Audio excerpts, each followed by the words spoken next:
Feliz año.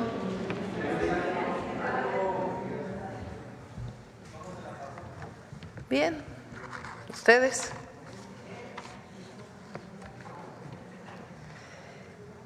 Bueno, el día de hoy iniciamos el año, siéntense por favor, con la secretaria de Bienestar, Ariadna Montiel, para que nos diga cómo vamos a iniciar con los programas sociales este año. Ya el pasado mañana vamos a hacer la primera entrega de tarjetas del bienestar para la pensión de las mujeres. Está también con nosotros Adelfo Regino,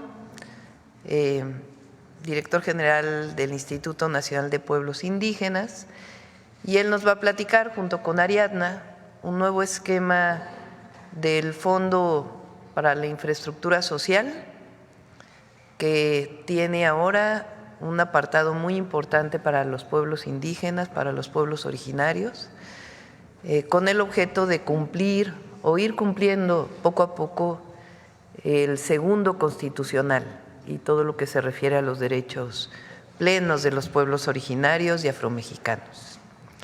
Y después está con nosotros el doctor Alejandro Schwartz, director general del IMSS Bienestar, la doctora Armida Zúñiga, que es titular de la Comisión Federal para la Protección contra Riesgos Sanitarios, COFEPRIS, y la teniente Juana Peñalosa, que es química analista de precursores en campo de la Secretaría de Marina. Ellos nos van a explicar por qué no es creíble el reportaje del New York Times, con bases científicas. Y vamos a cerrar el día de hoy, jueves 2 de enero, con Noemí, con Mujeres en la Historia. Así que mucha información el día de hoy. Ariadna, por favor.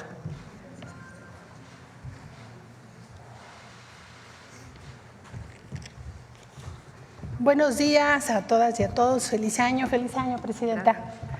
Vamos a iniciar con el informe del pago del bimestre enero-febrero de los programas de bienestar. Adelante. Gracias. Adelante. En el caso de los adultos mayores, 12.400.000 personas van a recibir su pensión bimestral. En este año la inversión social para todo el 2025 son 484.000 millones de pesos. Adelante. En el caso de las personas con discapacidad, se va a entregar la pensión a 1.395.040 beneficiarios derechohabientes de esta pensión. Recordemos que al ser ya un derecho constitucional, son derechohabientes. Y este año tenemos una inversión de 29.000 millones de pesos para este programa. Adelante. En el caso del programa de madres trabajadoras, vamos a entregar este apoyo, este sí es un apoyo, a 325.171 madres trabajadoras que tienen a sus niños en edad de educación inicial. La inversión es de 3.185 millones de pesos. Adelante. En suma, esta dispersión que corresponde a enero-febrero, vamos a entregar sus apoyos a 14.5 millones de derechohabientes y beneficiarios de estos programas. Los demás programas se van a ir entregando en los siguientes meses y seguramente aquí se va a informar. Para estos programas tenemos una inversión de 544.600 millones de pesos para este 2025. Adelante. Y el día de hoy inicia, este es el calendario, y el día de hoy, 2 de enero, inicia la dispersión del pago. Como ustedes ya saben, se paga en el orden de la letra del primer apellido de los derechohabientes y las derechohabientes. Iniciamos el día de hoy con la letra A, de tal manera que iniciamos hoy mismo esta dispersión y concluye el día 22 de enero. Le damos las gracias a la Secretaría de Hacienda porque hace posible que estos programas lleguen en el tiempo que deben de llegar. Esto es respecto a los pagos de adulto mayor, discapacidad, madres trabajadoras. Adelante. Y bueno, también el día de hoy la presidenta nos pidió dar el informe de la pensión Mujeres Bienestar, que como ella ya lo informó, vamos a iniciar las entregas el día de mañana en el Estado de México. Adelante.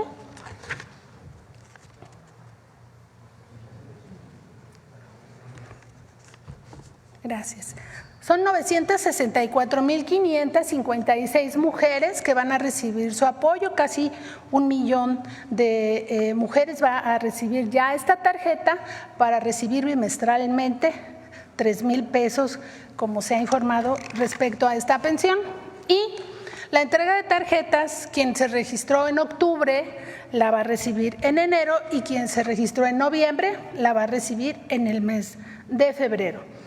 Y los posteriores bimestres también se va a abrir el registro, porque nos preguntan, yo hoy cumplí los 63 años, ¿en dónde me registro cuándo? Se va a abrir el registro en el mes de febrero, abril, junio, agosto, octubre y diciembre, cuando se registran también los adultos mayores de la pensión universal.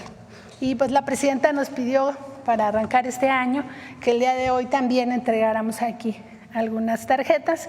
Invitamos a mujeres del Estado de México y la Ciudad de México a participar para que la presidenta arranque la entrega de estas tarjetas.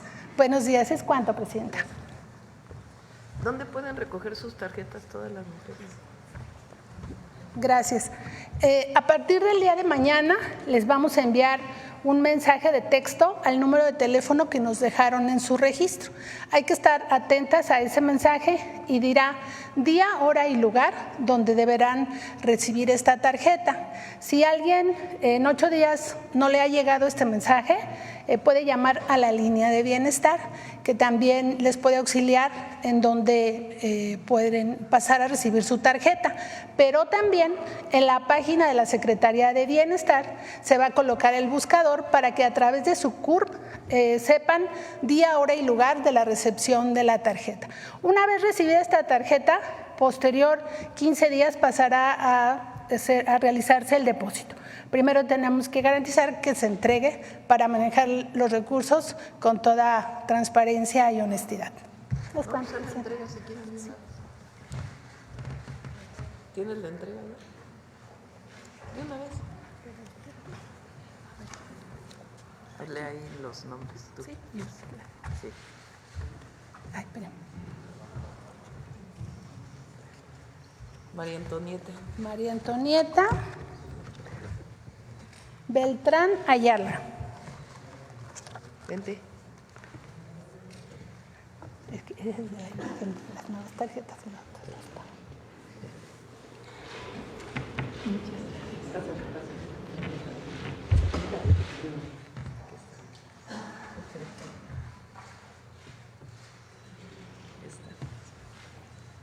Antonieta Rivera Ramos. Licenciada, muchas gracias. Felicidades. Venga, quédese aquí para que nos tomemos fotos al final. Sí.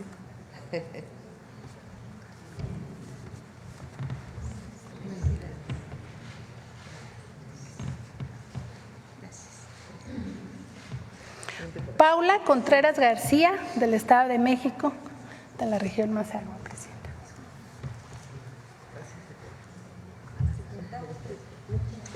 Muchas felicidades y Dios les bendiga. Muchas gracias. María Eugenia García Celestino.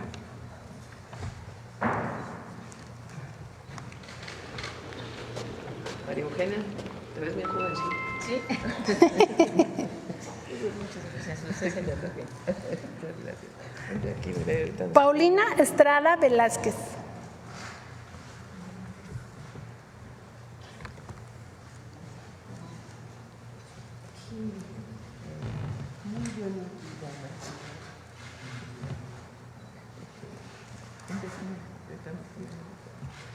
Buenos días, compañera. María Félix Belmont Sánchez. María Félix. Es. Vente,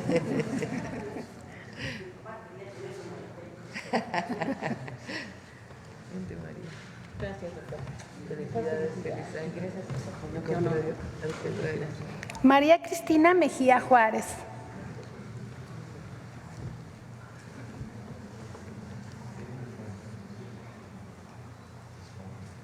Muchas gracias. Gracias. Minerva Hernández Hernández. Minerva. Doctora, me da mucho gusto. Igual.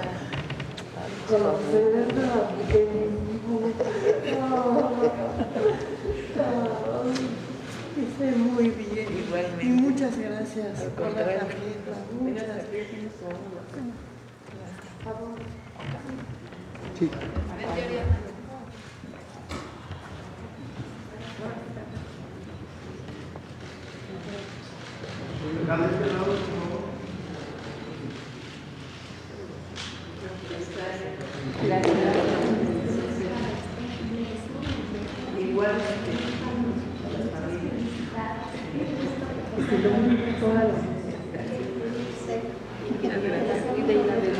Yo les deseo lo mejorcísimo.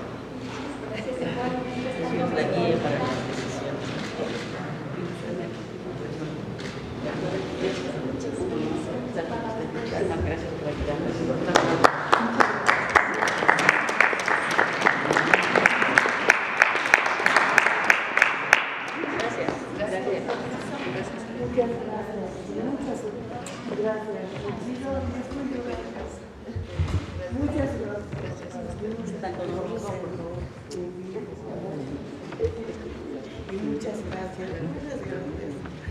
Gracias. Adelfo.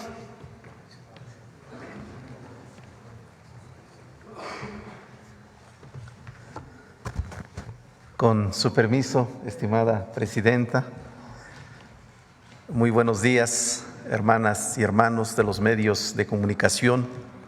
Feliz año 2025 y también felicidades a nuestras hermanas que acaban de recibir su tarjeta.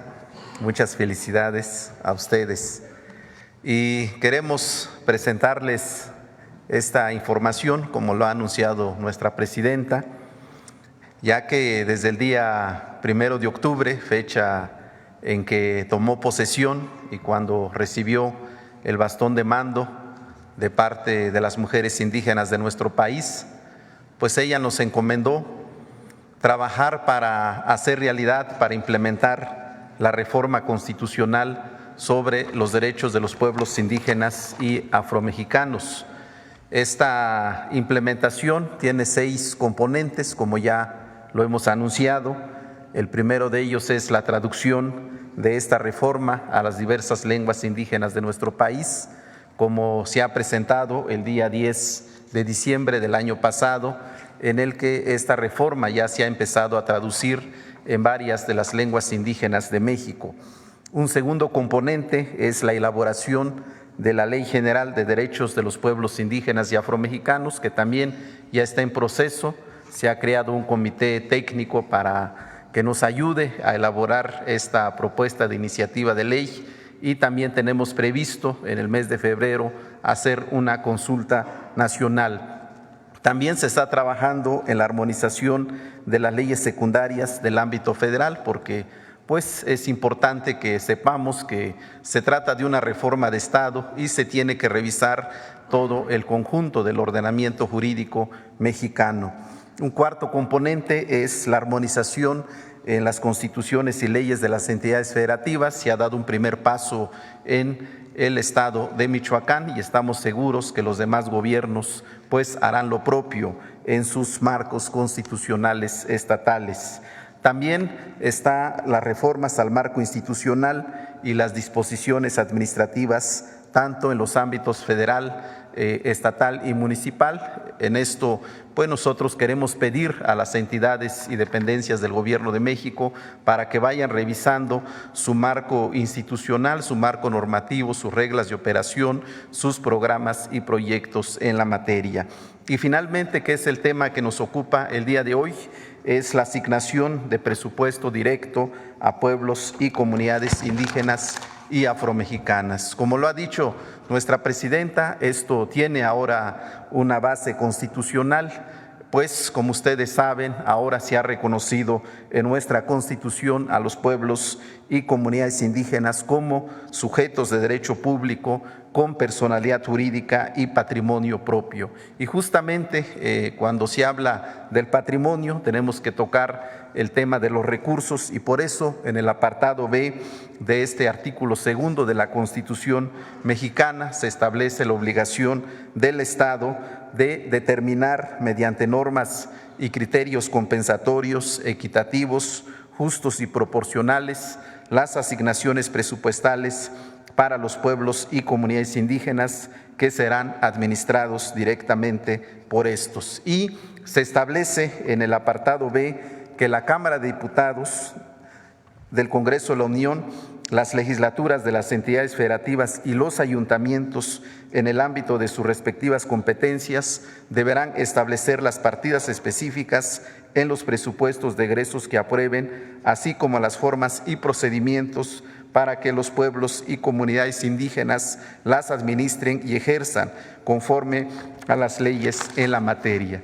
Es con base en esta nueva norma constitucional cómo se ha definido una doble estrategia. Por un lado, la revisión del anexo transversal 10 del presupuesto de egresos de la Federación, que tiene que ver con el desarrollo integral de nuestros pueblos y de nuestras comunidades. Y un segundo componente tiene que ver con la asignación de recursos mediante el Fondo de Aportaciones a la Infraestructura Social. Estos son los dos componentes que pues hoy estamos presentando ante ustedes. En el caso del anexo transversal 10, con el apoyo y con el trabajo de la Secretaría de Hacienda y Crédito Público se ha hecho una revisión al marco metodológico de este anexo transversal, que tiene como destinatario al desarrollo integral de nuestros pueblos y comunidades indígenas y afromexicanas, y hemos pasado de 48 programas que se tenía en el año 2024 a 55 programas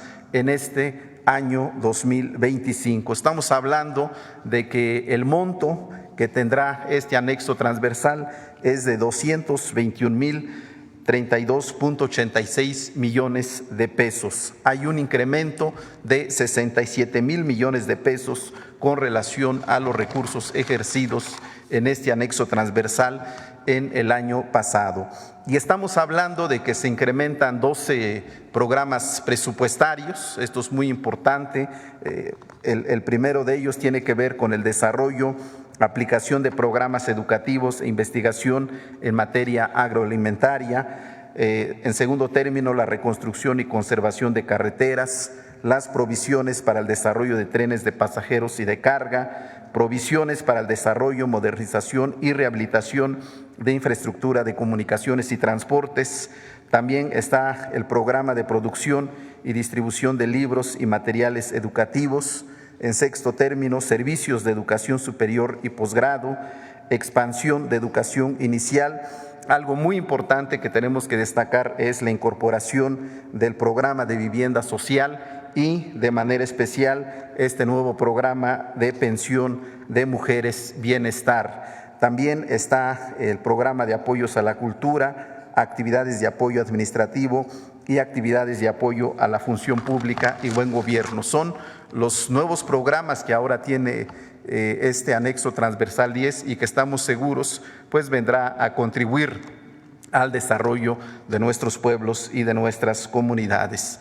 En cuanto a los porcentajes de este nuevo anexo transversal 10, estamos hablando de que el 36% corresponden a los subsidios de programas para el bienestar, 25% a programas de infraestructura, 13% a educación pública, 7% a agricultura y desarrollo rural, 6.4% aportaciones federales para entidades federativas y municipios, 6.3% a entidades no sectorizadas, donde está el presupuesto del Instituto Nacional de los Pueblos Indígenas, y 5% a otros programas del Gobierno de la República. En cuanto a los cambios normativos de este anexo transversal 10, debemos destacar que pues se reconoce por primera vez al pueblo afromexicano como sujeto de atención. También en las disposiciones para la operación de los programas se considera la participación efectiva y directa de los pueblos indígenas y afromexicanos. También se establece que en la ejecución de los programas se incluye el reconocimiento de los pueblos y comunidades indígenas y afromexicanas como sujetos de derecho público, como lo enuncia la nueva norma constitucional. También que en la celebración de los convenios se va a dar preferencia que los recursos se transfieran de manera directa a nuestros pueblos, a nuestras comunidades, para que sean administrados y ejercidos por ellos. Y también particularmente en los recursos relacionados con la infraestructura, se dará una preferencia a las obras priorizadas en los planes de justicia y desarrollo regional y otros procesos de planeación regional. Esta es pues la importancia de este nuevo anexo transversal 10, porque se inspira en esta idea de transferir de manera directa los recursos públicos a nuestros pueblos y a nuestras comunidades, tal como pues ahora lo va a plantear también la secretaria Ariadna Montiel en cuanto al Fondo de Aportaciones a la Infraestructura Social, en donde la idea es que sea este recurso transferido de manera directa a nuestras comunidades, que sea administrado y ejercido a través de sus asambleas, de sus autoridades y de los comités que para tal efecto se conformen. Y finalmente quisiera mostrar el mapa de los pueblos indígenas y afromexicanos en el territorio nacional, que son los sujetos, son los beneficiarios de estas nuevas asignaciones presupuestales. Estamos hablando de 71 pueblos, 70 pueblos indígenas y el pueblo negro afromexicano, alrededor de 12.700 comunidades indígenas, 2.200 comunidades indígenas, 373 comunidades afromexicanas, fundamentalmente distribuidos en 28 entidades federativas. Y el mapa de las regiones indígenas, Presidenta, estamos hablando de 132 regiones indígenas distribuidos en todo el territorio nacional. Bueno, pues esa es la nueva geografía que estamos presentando ahora ante ustedes a raíz del Catálogo Nacional de Pueblos y Comunidades Indígenas que se ha construido en este gobierno. Muchas gracias. Gracias, Pedro. Gracias. Nosotros vamos a informar cómo va a operar el tema del FAIS. Adelante. Gracias. Como ya lo comentó nuestro compañero Adelfo, la reforma constitucional prevé tres cosas. Primero, que somos una nación pluricultural, que las comunidades hoy son sujetas de derecho público y que hay que adaptar las normas y los criterios para que haya una estrategia de compensación, de equidad, de justicia y entregar los recursos de manera proporcional. Sobre todo, que estos recursos se operen y ejecuten directamente por los pueblos. Esto es parte de la reforma. Adelante. El Fondo para la Infraestructura Social es uno de los 8 fondos que la Federación entrega a los gobiernos estatales y municipales bajo el concepto de aportaciones de la Federación. Los recursos de este fondo, que es un fondo que ha existido históricamente, se deberán destinar exclusivamente al financiamiento de obras públicas e inversiones para que atiendan directamente a las personas y zonas en pobreza extrema. Estas localidades de alto y muy alto grado de rezago social se determinan con diversos estudios por parte de INEGI, de tal manera que con este criterio ha operado este fondo. Por eso se consideró por parte de la presidenta que era el fondo de donde deberíamos partir para esta estrategia y derecho hoy de los pueblos. Adelante.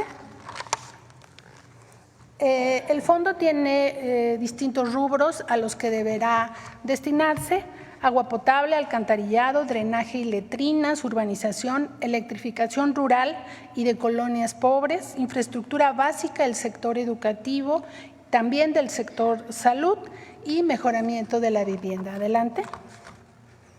¿Cómo se va a hacer la distribución del fondo?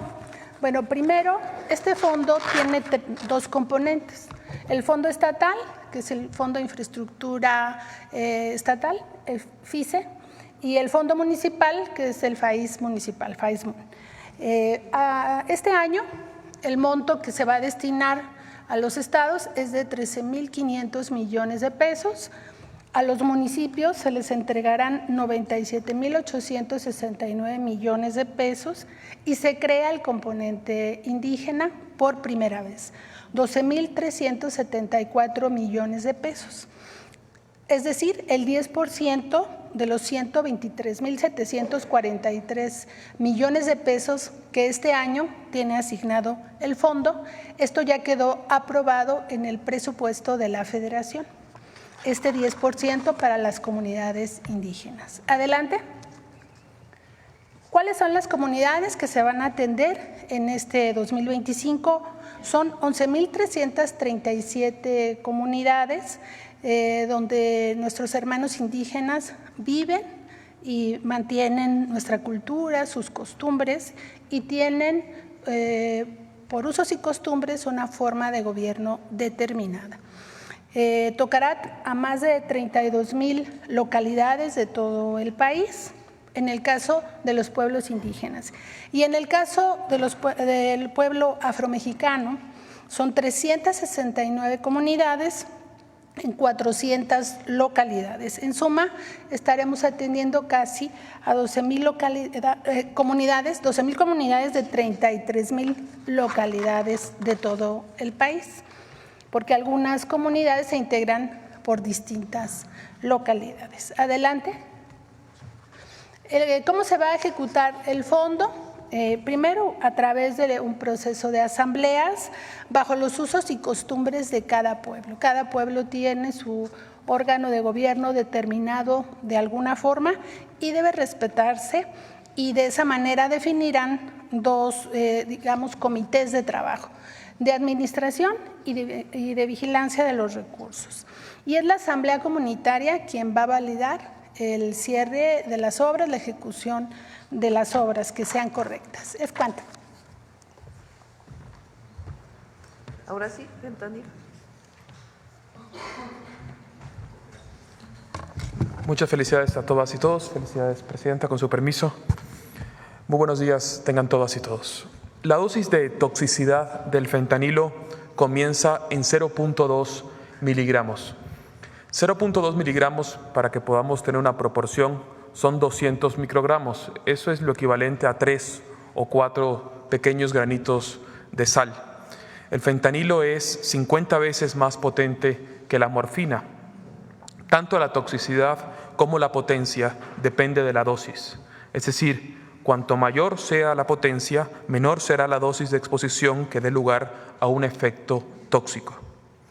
Esto significa que cuando una persona se expone a un opioide sintético potente por inhalación o por contacto en las mucosas, incluso en una cantidad tan pequeña como 4 o 5 pequeños granitos de sal, puede producir un grado de toxicidad que comprometa la vida del operador. No existe tampoco descrito científicamente ningún fenómeno fisiológico conocido como tolerancia letal a la toxicidad. Esto explica que inexorablemente se necesite un laboratorio donde se puedan controlar las condiciones de exposición, donde existan equipos especializados para realizar la síntesis química y con sistemas de ventilación profesionales. No una cocina doméstica como muestran el reportaje. No es posible hacer fentanilo como lo referido en la nota. A continuación, la doctora Armida Zúñiga, titular de COFEPRIS, y la teniente química Juana profundizarán el análisis.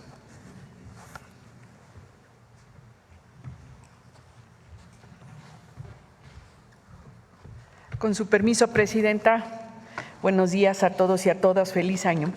Efectivamente, en consonancia a lo que ya comentó el doctor Esbarch, en México contamos con una regulación sanitaria sobre el fentanilo y diversos opioides.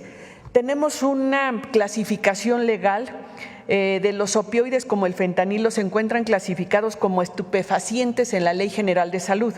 Son regulados también por la Ley Federal del Control de Precursores Químicos, que establece los mecanismos para controlar el proceso de los precursores químicos, los productos químicos esenciales e incluso las máquinas con las que se elaboran y encapsulan estas sustancias.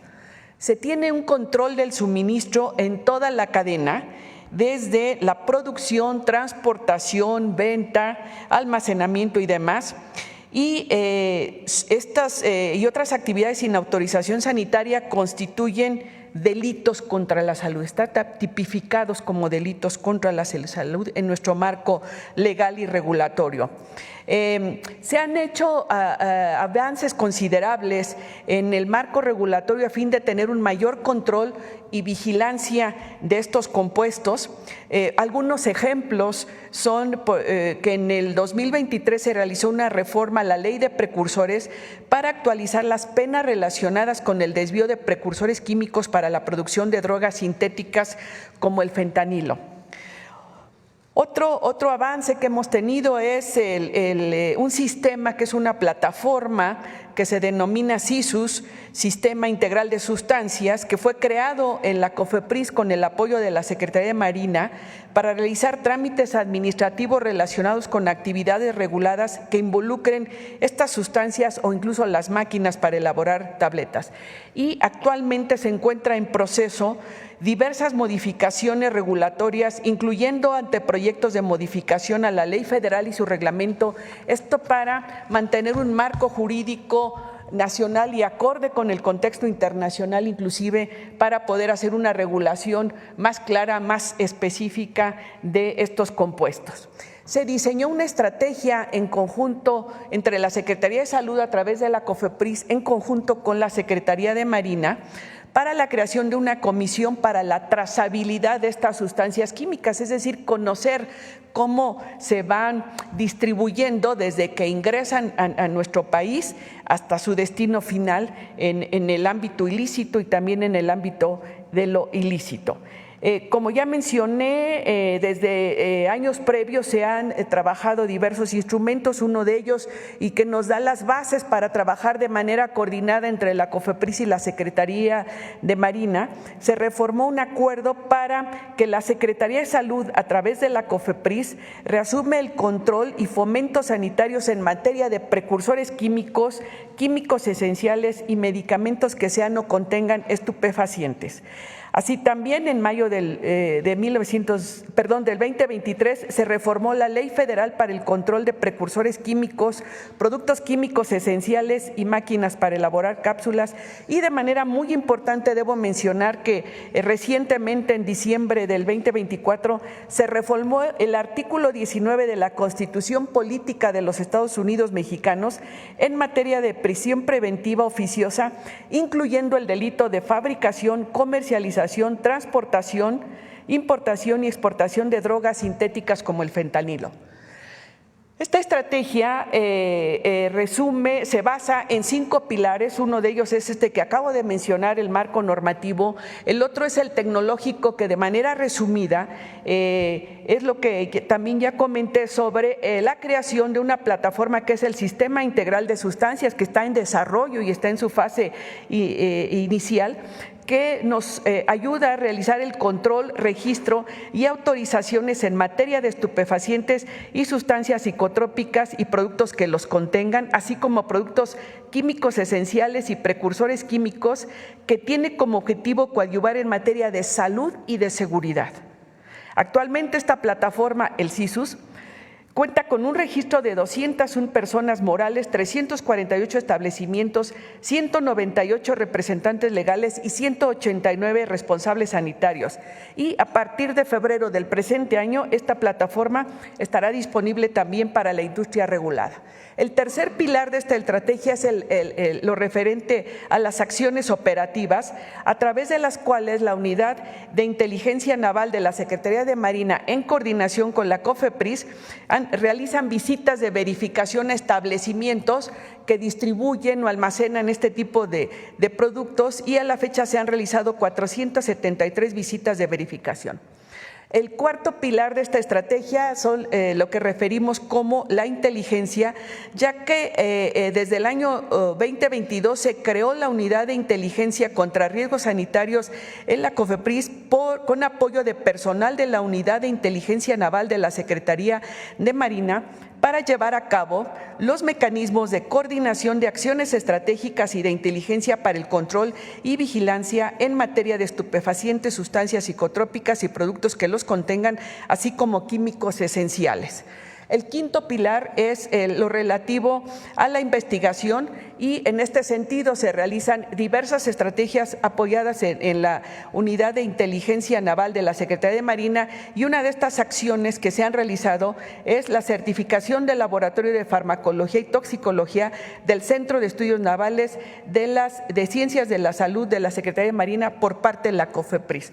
Esto es lo que realizamos en el ámbito nacional en este gobierno del segundo piso de la Cuarta Transformación, con diferentes dependencias en diferentes frentes, trabajando todos los días en el combate al uso de este tipo de sustancias, y también en coordinación con diferentes agencias internacionales que se trabajan sobre el tema. La siguiente, por favor. Esta es.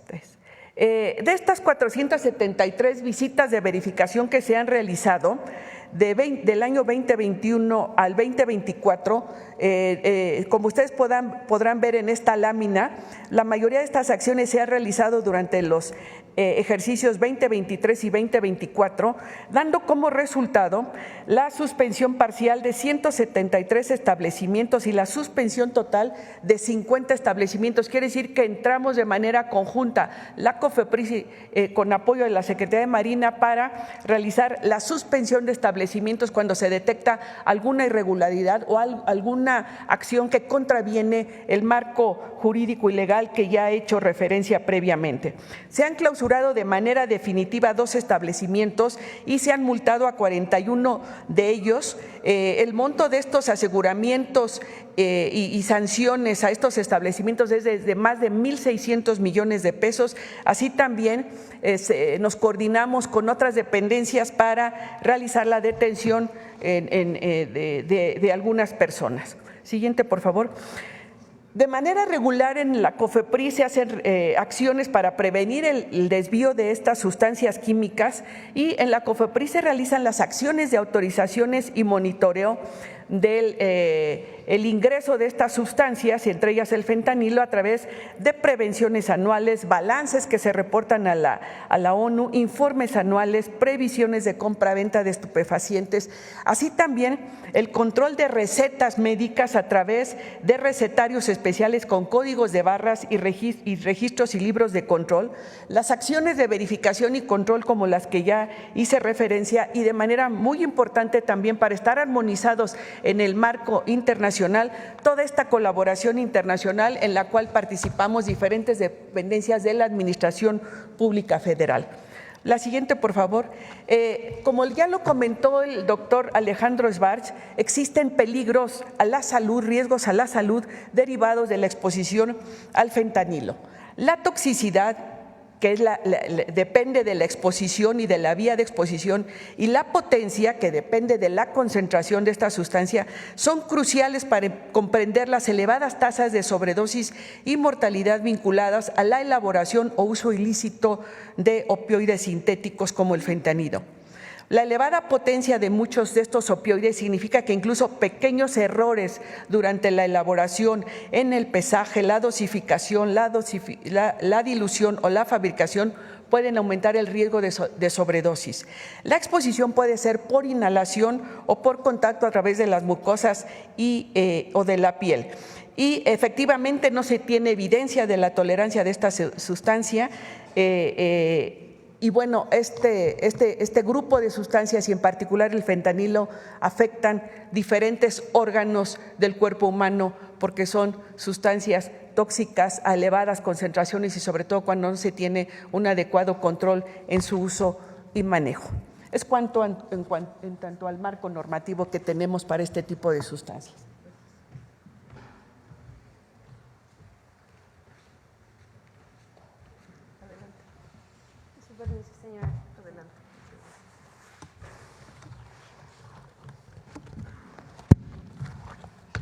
Muy buenos días. El pasado 29 de diciembre del presente año, el medio informativo The New York Times publicó un artículo denominado "Así es un laboratorio de fentanilo del cártel de Sinaloa", donde asegura que 2 de sus reporteras, en conjunto con una fotógrafa, atestiguaron el peligroso proceso de producción de fentanilo en un laboratorio secreto ubicado en el centro de Culiacán, realizado por 2 integrantes del grupo delictivo. Anexo a la nota se encuentran 2 videos cortos sin audio y 4 fotografías relacionadas con el supuesto proceso de síntesis de fentanilo. En el primer video, un video de 10 segundos sin sonido, se observa a 2 hombres no identificados manipulando 2 ollas con un líquido blanco hirviente en una estufa sobre la cual se observa un pequeño extractor de vapores. Citando la nota, se menciona: ellos mencionaron que se encontraban en el primer paso del proceso, activando el principal ingrediente químico que se usa para hacer fentanilo. Esto sin especificar el nombre de los precursores químicos utilizados. Como medida de protección personal, observamos que únicamente portan una bandana de tela que deja al descubierto los ojos, así como un cubrebocas azul de tela de 3 pliegues. Se identifica una cocina con una ventana de aproximadamente 1 metro cuadrado. En dicha habitación se observan incluso ingredientes como salsas y bebidas alcohólicas, así como otros electrodomésticos. En un segundo video de 13 segundos, de igual forma sin sonido, se observa a un hombre no identificado manipulando un recipiente de aluminio con polvo color azul, indicando que se trata de fentanilo. Al realizar dicha actividad, no se identifica el uso de alguna protección personal, observándose exposición directa al supuesto polvo de fentanilo. En la primera imagen se observa polvo blanco sobre una mesa circular cercana a una fuente de luz, que según el medio informativo se trata de fentanilo terminado. En la imagen 2 se pueden apreciar las únicas sustancias químicas mencionadas en el artículo: el hidróxido de sodio y la acetona, mismas que fueron utilizadas en la presunta síntesis del fentanilo. Estos 2 químicos son químicos esenciales, utilizados en la elaboración de algunas drogas sintéticas. El término de químicos esenciales hace referencia a aquellas sustancias utilizadas en la síntesis sin tener que incorporar parte de su molécula, de su estructura molecular, a la molécula final o al producto final terminado. Tienen acciones como solventes o catalizadores, entre otros. En la imagen 3 se observa a un hombre no identificado incorporando tinta azul al supuesto producto terminado de fentanilo, esta vez utilizando guantes de látex. El uso de la tinta azul le confiere a los comprimidos lo característico, alusivos a unas tabletas de M30 o metadona. Derivado del análisis de la nota, no es posible reunir indicios suficientes para determinar que se realizó un proceso de síntesis de clorhidrato de fentanilo en citada locación, debido a que se menciona muy poco o nada del proceso de síntesis, así como de las sustancias químicas utilizadas. Durante el desarrollo de los videos y la redacción del artículo, no se observó o mencionan los principales precursores químicos para realizar o para sintetizar el fentanilo, como 4-ANPP, anilina y cloruro de propionilo, por mencionar algunos, mostrando únicamente sustancias químicas esenciales como el hidróxido de sodio y la acetona. No se observa el uso de equipo de protección personal mínimo requerido para evitar intoxicación por los gases tóxicos desprendidos durante la reacción de síntesis, o bien incluso la exposición directa al clorhidrato de fentanilo puro. Las principales vías de exposición de los opioides son por inhalación, exposición dérmica e ingestión, por lo cual el uso de guantes y equipos de respiración autónoma son indispensables para realizar este tipo de actividades. En una parte del video explican los supuestos cocineros que ellos no necesitan el mismo equipo de protección personal que las reporteras. Esto debido a que ellos han desarrollado una tolerancia a la droga letal. Si bien existen factores que pueden influir en la toxicidad, tal como la tipología física de una persona, no existe evidencia científica que respalde tal idea. Anexo a esto, el uso del pasamontañas o bandana y el cubrebocas de tela de 3 pliegues observados en los cocineros podría estar relacionado únicamente como medida de protección de su identidad y no como una medida de protección personal. Respecto a lo mencionado por los supuestos cocineros sobre el desmantelamiento de una casa de seguridad del grupo por parte del Ejército Mexicano horas antes de la grabación de los videos y que derivado de esta acción habrían cambiado de ubicación el supuesto laboratorio con tal rapidez, no corresponde con la dinámica criminal habitualmente observada, ya que normalmente se presenta una interrupción o una postergación de las actividades ilícitas por un periodo mayor hasta encontrar un lugar adecuado para poder continuar con el acondicionamiento de tales drogas. Por lo anterior, se concluye que no existen los elementos suficientes para demostrar que la información presentada en el artículo de The New York Times documenta un laboratorio de síntesis de clorhidrato de fentanilo. ¿Cuántos, señora? Bueno, como pueden ver, para producir fentanilo en un laboratorio se requiere un laboratorio con condiciones donde se pueda regular y medir las condiciones de exposición, donde existan equipos de protección personal especializados para la elaboración de un proceso de síntesis química complejo, como es la elaboración del fentanilo, y con sistemas de ventilación profesionales. Sobre todo sistemas de ventilación profesionales y no el ventilador presente en la nota. Muy sencillamente, si hubiera sido fentanilo lo que estuvieran produciendo, el operador, la persona que estaba haciéndolo, hubiera durado 30 segundos y hubiera caído fulminado producto de los vapores que presenta la síntesis del fentanilo. Ahora, la pregunta que nos tenemos que hacer es ¿de dónde surge todo esto? En 2009, un químico hindú, Pradeep Kumar Gupta, patentó y publicó un método en el cual se puede producir un precursor químico esencial para la producción de fentanilo denominado 4-ANPP. En los anteriores métodos se tenía que hacer 3 o 4 pasos anteriores y con el método de Gupta, que él lo patentó y que lo publicó en las redes sociales, con tan solo 2 pasos se puede producir este precursor. Sin embargo, no es fácil de producir y no está exento, como hemos visto con la exposición de las doctoras, de profundos riesgos a la salud del operador que requieren de un traje especial para poder producir. Hay un fenómeno, compañeras y compañeros, de fetichismo de la mercancía, de mucha imaginación y de mucha publicidad, sobre todo a partir de series televisivas que han hecho una caricatura de la producción de este método. ¿Será cuánto? Voy.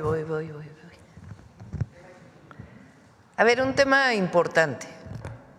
Por supuesto que desde el Gobierno de México y las instituciones de seguridad y la propia Fiscalía General de la República, pues investigan y detienen ahí donde hay un delito grave. de fabricación o producción de algún tipo de droga que es ilegal. En particular, se han desmantelado muchísimos laboratorios en nuestro país relacionados con la producción de metanfetaminas. Lo que estamos planteando aquí es la publicación de un artículo en el New York Times, que no es el primero, relacionado con temas de fabricación, producción de drogas. Estamos aquí hablando de cómo se producen estos artículos a partir de información que no es creíble. Miren, nada más pongan la última vean lo que dice la nota. Dice que quien fabricaba esto, que estaba en el video, tenía tolerancia a la droga letal. Bueno, si hubiera tolerancia a la droga letal, pues no habría las muertes por fentanilo que hay en los Estados Unidos. Entonces, lo que estamos aquí, de lo que se trata esta discusión y esta presentación con bases científicas, es de si debemos o no mencionar en esta mañanera y en cualquier lugar y en cualquier sitio cuando hay una nota que es evidentemente o que evidentemente no tuvo información creíble. Eso es lo que está a debate, porque después de la nota del New York Times se dejó venir en toda la prensa nacional que cómo era posible que la presidenta presentara esto, comentócratas, etcétera, etcétera, etcétera. Repito, por supuesto que combatimos principalmente la comercialización de estas drogas y particularmente el fentanilo, y vamos a colaborar por razones humanitarias siempre para evitar si hay tráfico de fentanilo hacia los Estados Unidos desde México y la venta en nuestro propio país, que se combate de diversas maneras. La próxima semana ya presentamos la nueva campaña para evitar el consumo de las drogas y particularmente del fentanilo, y también desde la perspectiva de la seguridad pública y de la Fiscalía General de la República. Pero aquí estamos defendiendo el derecho a la información y si es factible o no que un medio que no sea mexicano o no publique notas que no son creíbles desde la perspectiva científica, como se ha mencionado aquí. Entonces, ese es el tema que nosotros estamos planteando, repito, porque este medio fue el que planteó en su momento, entre otros, que si había habido en el 2006, en la campaña de el entonces candidato Andrés Manuel López Obrador, un financiamiento ilícito, que si químicos estaban siendo cooptados, estudiantes para producción de drogas más letales, cuando en realidad todos sabemos que la producción de fentanilo y de los opioides viene de las propias farmacéuticas. La próxima semana iniciamos esta miniserie en la mañanera de cómo es que viene la adicción a los opioides, en particular en los Estados Unidos, y cómo fue que inició esta producción. Entonces, es importante que se conozca, se diga y que haya información veraz. Los medios de comunicación, cualquiera que éste sea, tiene la obligación de dar información veraz. Adelante, ahora sí. Sobre el tema, a ver, acá. Buenos días, Presidenta. Buenos días. Hans Salazar, de Noticiero en Redes. Antes que nada, feliz año. Gracias. Feliz años a todas y todos los presentes, a mis compañeros, compañeras. Esta narrativa de la que se está mencionando, el New York Times, que es un periódico o es un medio de comunicación que no es la primera vez que sirve a ciertas narrativas, hay que ponerlo en claro. Narrativas que favorecen a gobiernos, al gobierno estadounidense, y hay incluso estadística y hay análisis al respecto a partir de todo esto que se está generando, donde generan todo esta difusión de yo no diría un trabajo periodístico, sino un trabajo de golpismo, así tal cual. Incluso hay ya varios trabajos periodísticos que están cuestionando este tipo de cosas y sin embargo, como usted ha dicho, hay medios de comunicación muy concretos, hay periodistas muy concretos, bueno, que no viene al caso hacer una lista aquí, sabemos cuáles son, que alimentan esta narrativa de que no se está haciendo nada, de que este tipo de escenas que al final de cuentas incluso llegan a esta barbaridad efectivamente de que pues quien cocina esto se vuelve inmune a gases tóxicos o a cosas tóxicas como estas. La pregunta sería, presidente, en este contexto y ya próximo a la toma de posesión del presidente estadounidense Donald Trump, ¿cuál es su percepción de todo este contexto, de todo esto? Porque alimenta también en consecuencia, y eso se ha visto mucho en las redes por parte de esto, y por parte de granjas de bots y por parte de todo esto que se alimenta en las redes también para crear esta sensación de que ahora sí viene incluso una invasión, ahora sí viene, y qué bueno que va a haber esto, y que con la declaración de que haría eventualmente, porque lo anunció así Donald Trump, el tema de etiquetar terroristas a los cárteles, etcétera, pudiera llegar a haber incluso un bombardeo, así lo han dicho, un asunto de entrar grupos de élite. ¿Qué respondería ante este concreto, presidenta? Y si usted ve la misma narrativa que se está generando en torno a este momento previo a la toma de posesión, que por cierto también quisiera preguntarle de una vez, también en esto, próximo a la toma de posesión de Donald Trump, la presidenta Xiomara Castro, que ha salido, la presidenta de Honduras, ha salido a decir que si se ordenan deportaciones masivas como lo ha anunciado Donald Trump, sacaría de su país las bases militares de Estados Unidos, cambiando la política de pues que se ha tenido. También es presidenta. Quisiera preguntarle su opinión al respecto. Gracias. Primero, decir que estamos combatiendo y vamos a seguir combatiendo el acercamiento de los jóvenes a las drogas, particularmente esta droga tan letal como el fentanilo. Segundo, decir que estamos trabajando recientemente, se incautaron casi 500,000 pastillas de fentanilo en Sinaloa, pero nosotros defendemos el derecho a la información. Y lo que no puede haber, y hay que denunciarlo, o sí puede haber porque está habiendo, pero tenemos que denunciar cuando hay una visión ahora de que resulta que el fentanilo se cocina en casas en el centro de Culiacán por personas que salen en un video en el New York Times que no tienen ninguna protección y que se atreven a decir que es que ya desarrollaron mecanismos en donde no les afecta esta droga, o los precursores a la hora de estar desarrollándola. Entonces, lo que estamos defendiendo es el derecho a la información, la veracidad, y denunciando ahí donde no hay información correcta.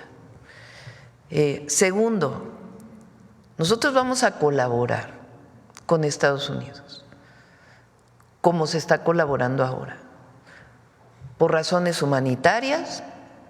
Son más de 100,000 o cerca de 100,000 jóvenes o personas que fallecen por sobredosis de fentanilo en los Estados Unidos, cosa que no ocurre en México. Entonces vamos a colaborar para ayudar en todo lo que esté en nuestras manos para esta crisis sanitaria que están teniendo en los Estados Unidos. Y nuestra visión es que no solamente es la detención de quienes se dedican a esto, sino que hay que tomarlo también como un asunto de salud pública. Ahora, en México no aceptamos injerencismo y colaboramos, pero no nos subordinamos. Y así va a ser. Entonces se colabora se trabaja en información conjunta, pero en México nos hacemos cargo las y los mexicanos. Porque las formas de injerencismo, primero, somos un país libre, independiente y soberano. Y segundo, no siempre dejan buenas cosas. Bueno, nunca dejan buenas cosas cuando hay injerencismo. Entonces vamos a colaborar, vamos a participar, se requiere compartir información y que en México se trabaje con las agencias, con la Fiscalía en México y en Estados Unidos con sus instituciones. A ver, ¿ustedes creen que en Estados Unidos no se fabrica fentanilo? Bueno, es una pregunta. ¿Dónde están los cárteles de la droga en Estados Unidos que distribuyen el fentanilo en las ciudades de Estados Unidos? ¿Dónde va el dinero de la venta de ese fentanilo en Estados Unidos?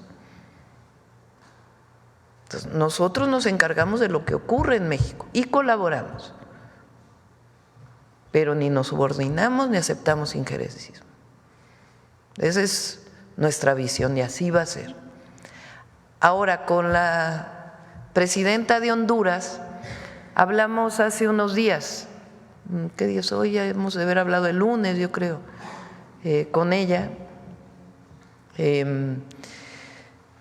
porque planteamos que es importante darle continuidad a aquella conferencia que hubo en Palenque relacionada con la migración, con diversos países.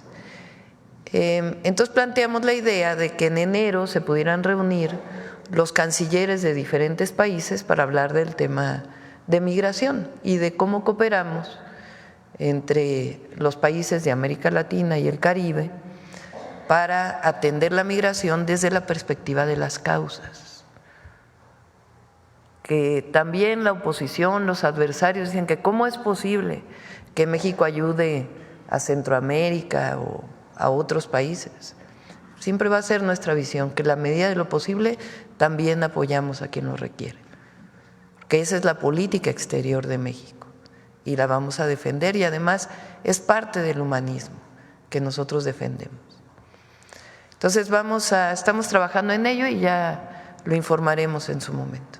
Por cierto, Presidenta, gobernadores y gobernadoras de la Cuarta Transformación del movimiento, así que han llegado a sus cargos respectivos, la han respaldado en el desplegado. ¿Ha hablado con ellos? ¿Viene alguna reunión al respecto en el tema migratorio del respaldo a las políticas del gobierno federal? También sería mi pregunta. La Secretaría de Gobernación ha estado reuniéndose con algunos gobernadores o hablando a distancia, en conferencias a distancia, para atender el fenómeno migratorio y particularmente en caso de que hubiera deportaciones. Ahora, y esto es importante, yo pienso que va a haber buena relación con el presidente Trump y vamos a hacer lo que esté en nuestras manos para tener esa buena relación en todos los temas. El presidente López Obrador tuvo una buena relación con el presidente Trump y no vemos por qué nosotros no podamos tener una relación buena de cooperación. Ahora, siempre vamos a defender a nuestros hermanos y hermanas que están en los Estados Unidos. Aún no hay fecha de encuentro, ¿verdad? No. Hay que esperar a que él entre al gobierno y a partir de ahí pues ya se plantearán pues las distintas reuniones de los equipos y también en su momento, si es necesario, pues una reunión bilateral. Por último, Presidenta, quisiera preguntarle sobre una encuesta que sale el día de hoy, sobre este año que estamos iniciando, donde hay un optimismo muy alto de la gente, de acuerdo a estos resultados de un medio nacional, donde 87% espera que sea bueno o muy bueno, particularmente en el tema de la economía y seguridad. Incluso, de acuerdo también a esta encuesta, 12 puntos son más que esa perspectiva que se tenía desde el año pasado. Y también preguntarle sobre el cambio de fiscal en Guanajuato. Carlos Amarripa, el fiscal que duró casi 16 años en Guanajuato y que deja una estela tremendamente de un crimen desbordado en Guanajuato y que pues aquí múltiples veces se cuestionó. De acuerdo a estos números que estábamos revisando, más de 25,000 muertes a partir, durante más bien su responsabilidad. ¿Qué espera porque eso se tendrá que, obvio, resolver quién llegará? Ahorita hay alguien de encargada, pero llegará alguien, un fiscal nuevo a Guanajuato. Aquí, por el propio tema, con la gobernadora ha platicado al respecto. ¿Qué espera sobre esto? Claro, respetando, entiendo, la autonomía del Estado, pero entendiendo también la coordinación federal, en particular con la seguridad. Le agradezco mucho me haya dado la palabra, Presidenta. Guanajuato sigue siendo el estado con mayor número de homicidios en el país. De hecho, tuvo un pequeño incremento de octubre a diciembre. Entonces, por supuesto que nosotros queremos apoyar, colaborar y hacer el trabajo que sea necesario para construir la paz en Guanajuato. De hecho, hay 2 grupos que están trabajando en atención a las causas, en Celaya y en León. Esto es producto de varios temas. Uno, evidentemente, de que no se ha atendido. Y en el gobierno anterior se quiso responsabilizar al gobierno federal como si los gobiernos estatales no tuvieran responsabilidad. Pero además es producto también de un modelo de desarrollo fallido en el estado de Guanajuato. Guanajuato no solamente es el estado con mayor número de homicidios, sino que es el estado con el ingreso medio más bajo de todo el país, con el mayor número de adicciones. León es la ciudad que concentrada tiene la mayor pobreza, aun cuando León era de las ciudades pues más prósperas en algún momento del país. Hoy la pobreza, el porcentaje de pobreza es muy alto. Hay una sola preparatoria pública en León, Guanajuato.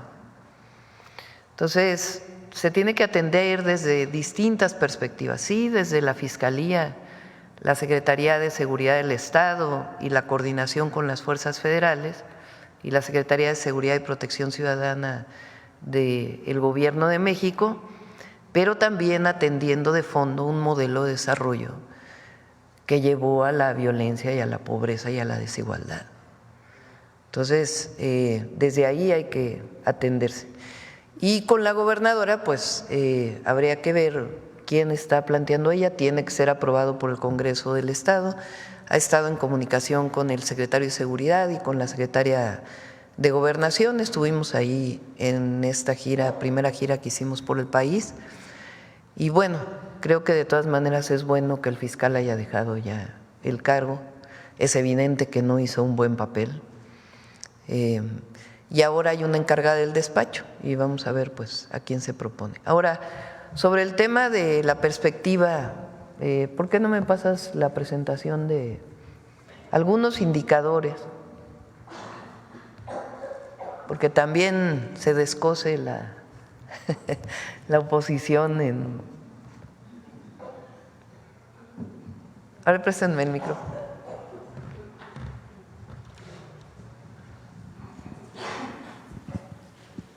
A ver si… Algunos indicadores de cómo cerramos el año. A ver. Bueno, esta es la variación del tipo de cambio hasta el último día del presidente Andrés Manuel López Obrador. Adelante. Y este es el dólar hoy, que sí tuvo una depreciación.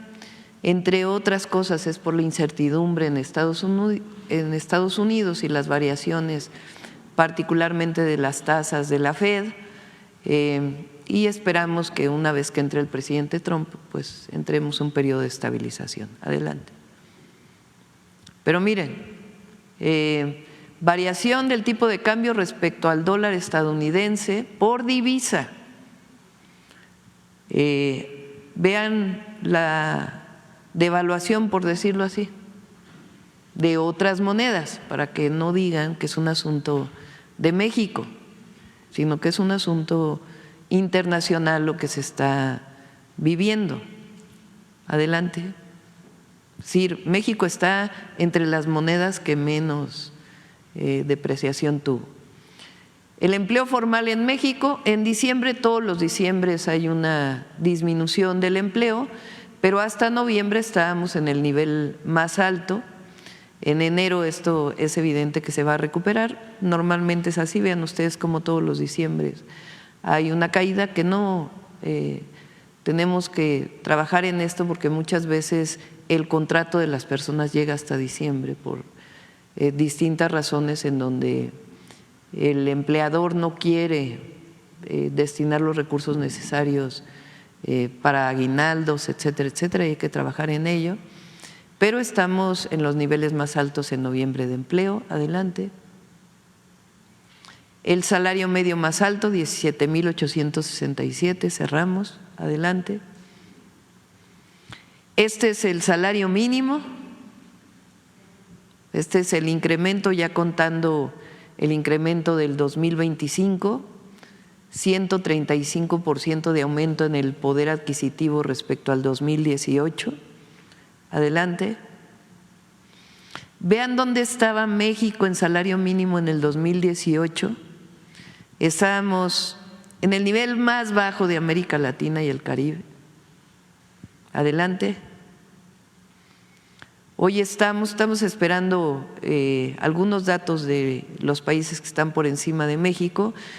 Brasil es hoy el país con menor salario mínimo, después Argentina, Perú, Colombia, Paraguay, Bolivia, El Salvador, Guatemala y después arriba de nosotros Ecuador, Uruguay, Chile, Honduras, Panamá y Costa Rica. Pero México pasó del último lugar por encima del nivel medio y vamos a seguir aumentando el salario mínimo, como saben, hasta poder alcanzar 2.5 canastas básicas. Adelante. Tasa de desempleo, México está en 2.5, equivalente a Japón y solamente Corea del Sur, en términos de los países de la OECD, tiene una menor tasa de desempleo, pero vean el desempleo particularmente en España 11.21%, Estados Unidos 4.2%. Adelante. El precio de la mezcla mexicana de exportación, adelante.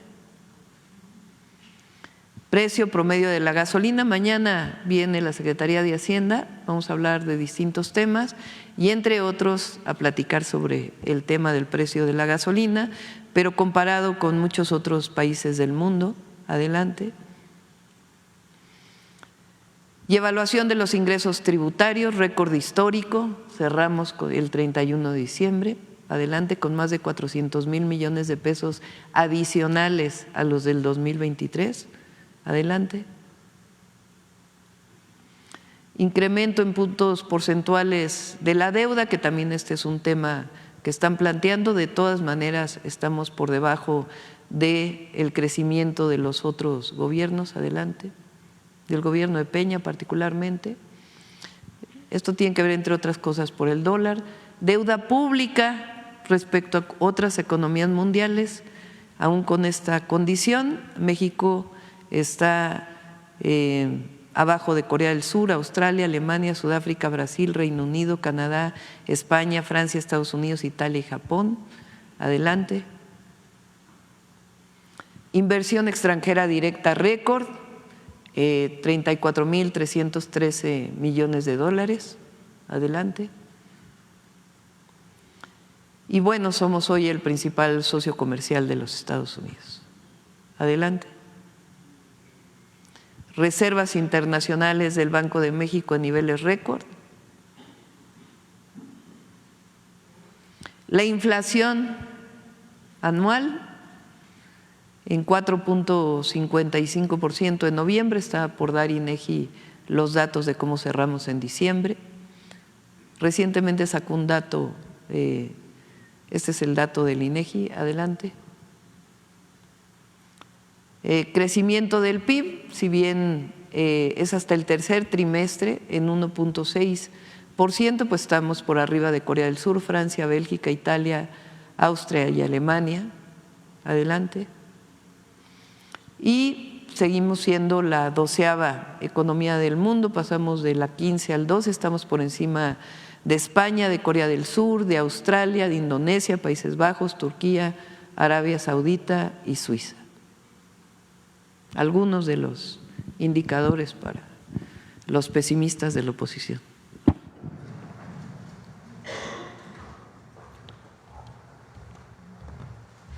Adelante. Acá.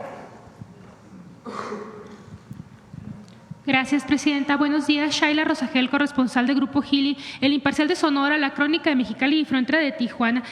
Presidenta, en un primer punto, preguntarle si nos podría dar algún avance de cómo se están preparando los estados de la frontera norte como Sonora y Baja California ante una deportación masiva de migrantes de parte de Estados Unidos a una eventual o lo que pudiera ocurrir. ¿Qué es lo que han planeado entre la Federación y los estados norteños? No sé si le haya comentado algo la Secretaría de Gobernación de cómo se están organizando con los estados de Baja California y de Sonora. Estamos trabajando conjuntamente.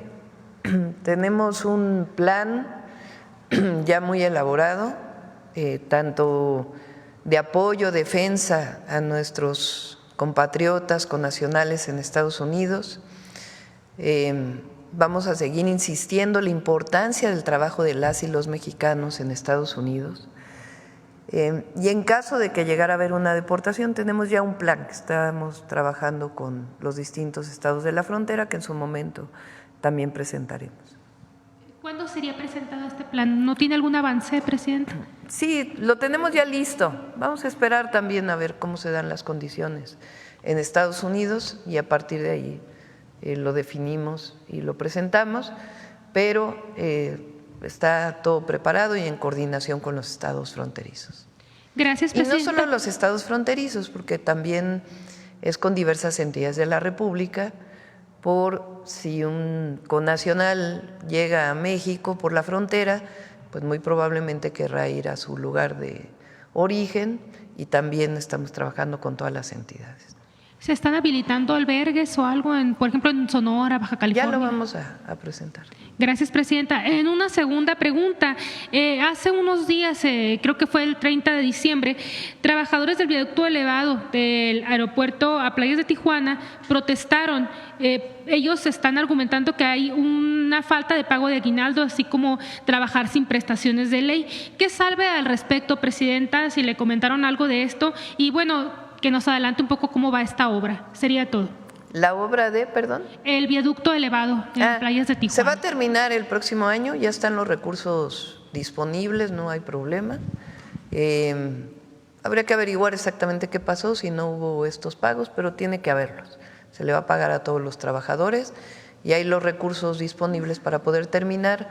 Hubo un retraso, más que un retraso, afrontaron algunos problemas relacionados con uno de los túneles que se está construyendo, porque no todo es viaducto, hay una parte, o es viaducto pero pasa, digamos, por un túnel que fue necesario hacer, y ahí pues tiene sus condiciones de seguridad para desarrollar la obra, y ahí es donde hubo pues algunas condiciones que no estaban planeadas en un origen, pero hay recursos y se va a terminar tanto la planta de tratamiento como el viaducto elevado y todas las obras en Baja California. Sí, si hay algún problema de algún retraso en un pago, se va a corregir, no hay problema. Hay recursos. Carlos. Buenos días a todas y todos, presidenta. Este 1 de enero, según el reporte de seguridad, en 12 estados del país se reportaron 0 homicidios. En ese contexto, en el Heraldo de México se publica una encuesta de QM Estudios donde señala que el 44% de los encuestados confía en que mejore la seguridad, el 24% considera que va a empeorar y otro 24% considera que se va a quedar igual. ¿Qué le depara a México en materia de seguridad en este 2025, presidenta? Vamos a ir mejorando, vamos a mejorar. en todas las entidades de la República. Confiamos en nuestra estrategia. Diciembre hubo menos homicidios, ya lo vamos a presentar el 9 de enero, el primer reporte de seguridad con el cierre al 2024 y comparado con los otros años, y estamos fortaleciendo todas las acciones de seguridad, desde la atención a las causas hasta el fortalecimiento de la inteligencia y la investigación, la coordinación con todas las entidades de la República y con la Fiscalía General de la República. Entonces, va a mejorar la seguridad de nuestro país y se va a ir notando poco a poco. Gracias. En estos indicadores que mostraba hace unos momentos, ¿a qué le podemos atribuir que se den estos resultados, Presidenta? ¿De la encuesta, dices? De los indicadores que presentó hace un momento. Pues a que el modelo del humanismo mexicano funciona. La 4T da resultados. El otro día estaba leyendo, antier, ayer, a los comentócratas que dicen que se acabó la democracia en México. Atribuyen el mal resultado que tuvieron en la elección, porque en realidad es eso. O sea, ¿por qué no se sientan a hacer una autocrítica? ¿Por qué les fue tan mal en el 24? Porque atribuyen su mal resultado a su falta de representatividad en el Congreso de la Unión. Y entonces vuelven con que la Sala Superior del Tribunal de Justicia Electoral no sobrerepresentó en la Cámara de Diputados, en la Cámara de Senadores, cuando ya está más que demostrado que se aplicó la fórmula que dice la Ley de Procedimientos Electorales, igual que se aplicó en el 21, en el 18, en el 15. Entonces, en realidad, deberían hacerse una autocrítica. ¿Por qué les fue tan mal? ¿Por qué ganaron en tan poquitos distritos? ¿Por qué estados gobernados por ellos ganamos los diputados federales y los senadores? En vez de decir que hay falta de democracia, que México está yendo al autoritarismo, cuando sus propios escritos en contra del gobierno demuestran pues que es falso, ¿no? Que hay libertad de expresión, libertad de reunión. Entonces, la 4T da resultados y eso lo reconoce el pueblo de México, porque somos un gobierno del pueblo, aunque no le guste a los adversarios. Ese es el fondo, de que por primera vez los recursos del pueblo, de los impuestos, se regresan en obras públicas, en obras de infraestructura, en obras estratégicas, en programas de bienestar, en derechos sociales, y así va a seguir siendo, porque el pueblo decidió que continúe la cuarta transformación. Entonces, siempre nuestra economía está vinculada con otras economías, particularmente la economía de los Estados Unidos. Pero eso, antes decían que lo que le pasara, cualquier cosa que le pasara a Estados Unidos, pues iba a ser 5 veces mayor en México. Decían aquella cosa de, no me acuerdo cómo era el de Carstens, aquel… ¿Resfriado? Ese. Y ahora lo que estamos haciendo es fortaleciendo la economía interna. Y ya en estos primeros 15 días vamos a presentar el Plan México, para que se vea que además de todo lo que hemos hecho hay un plan para los próximos años de fortalecimiento de la economía nacional y de bienestar del pueblo de México. Entonces, el pueblo de México está con el gobierno y el gobierno no va a traicionar al pueblo de México. Por último, no me presenté, Carlos Navarro del Heraldo. Estas mismas voces críticas han señalado que en este esquema de los programas del bienestar ya no va a haber suficiencia presupuestal en un futuro, que ya va a ser insostenible este esquema. ¿Qué responder a esos señalamientos? Pues que es falso. Vamos a llegar a cerca de 1 billón de pesos en adelante de programas de bienestar y derechos sociales, sin contar educación y salud. Para nosotros es inversión. Fíjense, aprovechando, ¿cuántas veces dijeron que estaban a favor de los programas sociales? La candidata del PRIAN se sacó sangre para firmar de que estaba a favor de los programas sociales. Nada más que los partidos que la postularon han votado en contra de los programas de bienestar. Recién la reforma constitucional que hace derechos los programas del bienestar, primero dijeron que le iban a votar a favor, luego la votaron en contra. O sea, votaron en contra. Entonces, y luego dicen por qué que hay autoritarismo, porque no votaron por ellos. Entonces, hay recursos, hay un manejo del presupuesto honesto, que es lo más importante. ¿De dónde sale ese recurso? Pues de erradicar la corrupción y los privilegios. Es la fórmula de la austeridad republicana, de la economía moral, del humanismo mexicano, del juarismo. Entonces, esa es la manera en que seguimos administrando los recursos del pueblo. Y va a haber recursos.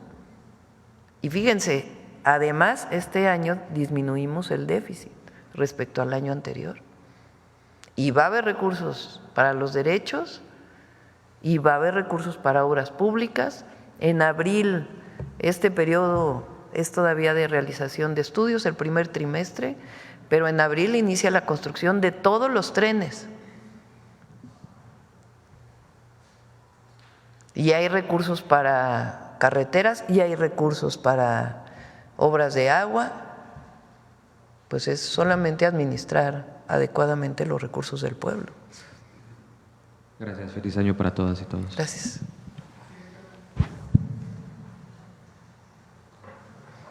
Muchas gracias, Presidenta. Eliane Valadez, del canal de Eli TV Oficial de YouTube. Feliz año a usted, a su equipo y a todos los compañeros aquí presentes. Muchísimas gracias por darme la palabra y primero quisiera iniciar preguntándole su opinión acerca de los diferentes actos de violencia o terrorismo que han sucedido pues en las últimas horas en Estados Unidos. ¿Cuál es su opinión acerca de esta ola de violencia que ha azotado a Estados Unidos? Pues primero los condenamos y siempre nuestra solidaridad a las víctimas, a los familiares de las víctimas. Por cierto, hay 2 mexicanos en Nueva Orleans que estaban de visita. Ya está el consulado atendiendo, cercanos y todo lo que necesiten. Y hay que esperar también a que den más información para saber si estuvieron vinculados o no los 2 episodios. Y siempre son condenables cualquiera de estos actos de violencia irracional. Muchas gracias.